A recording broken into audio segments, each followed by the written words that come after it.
ഈ സ്ഥലം കൊള്ളാളിയാ, ഇവിടെ മതി. നമ്മളിതുവരെ ചെയ്തു വെച്ച് ഏറ്റവും റിസ്ക്കുള്ള വ്ളോഗ് ഇതായിരിക്കും.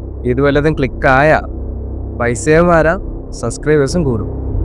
പക്ഷെ നമ്മൾ വിചാരിക്കണമല്ല 24 മണിക്കൂർ ഈ കാട്ടിൽ സർവേ ചെയ്യണത് ചില്ലറ കാര്യമൊന്നുമില്ല. അത് ശരിയാണ്. ഇവിടെ കിടന്നുറങ്ങുമ്പോൾ വല്ല പാമ്പ പഴുതവല്ല കയറത്തുന്ന തീർന്നു. അപ്പോൾ ഈ ന്യൂസുകാരന്മാർക്കൊരു കണ്ടന്റായി. അല്ലെങ്കിൽ ഈ മാപ്രാണ് ന്യൂസ് വളച്ചൊടിക്കാനോ നോക്കും. എല്ലാവരും കാട്ടിൻ്റെ അകത്ത് സർവേ ചെയ്യുന്ന വീഡിയോസൊക്കെ നമ്മൾ കണ്ടിട്ടുണ്ട്.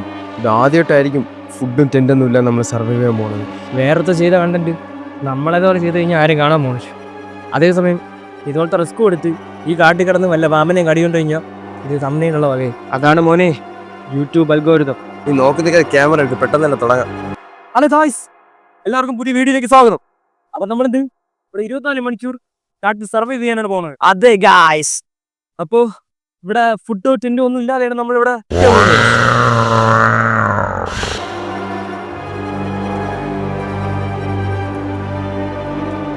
എത്തോന്നാളിയാ അത്? കടുവല്ലെന്നാണോ? വേറെ കാടൊന്നും പിടിക്കുന്നു. അതോ ഇവിടെ തന്നെ നിന്നോ മതി. പക്ഷെ ഇവിടെ തന്നെ നിന്നാ റീച്ച് കിട്ടും, അത് ഉറപ്പാണ്. അതെ ഗായ്സ്, നമ്മളെ വീഡിയോ ഷൂട്ട് ചെയ്ത് തുടങ്ങിയതേ ഉള്ളൂ. അതിനു മുമ്പ് തന്നെ അപ്രതീക്ഷിതമായ കാര്യങ്ങളാണ് ഇവിടെ നടത്തുന്നത്. അതെ ഗായ്സ്, നമ്മളൊരു കടുവ അറ്റാക്ക് ചെയ്യാൻ വരുന്നു.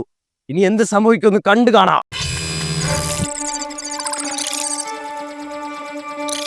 എന്താടാ, എന്ത് പറ്റി? എന്തോ അറിയത്തില്ലടോ. ഫോൺ പെട്ടെന്ന് ഓഫായി. ഫോൺ ആവണില്ല. ഇത് നമ്മൾ എങ്ങനെ വെടി?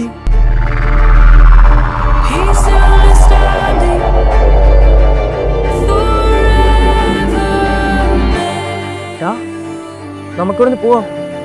ഇവിടെ ഒന്നും ശരിയല്ലാന്ന് തോന്നുന്നു. എടാ, എനിക്ക് തലറങ്ങുന്ന പോലെ. എനിക്ക് ബാലൻസ് ചെയ്യാൻ പറ്റുന്നില്ല. എന്നെ ആരോ കൺട്രോൾ ചെയ്യുന്നു. നീ എന്തൊക്കെയാടാ പറയണേ? എനിക്കൊന്നും മനസ്സിലാവില്ല. നമുക്ക് പോവാം.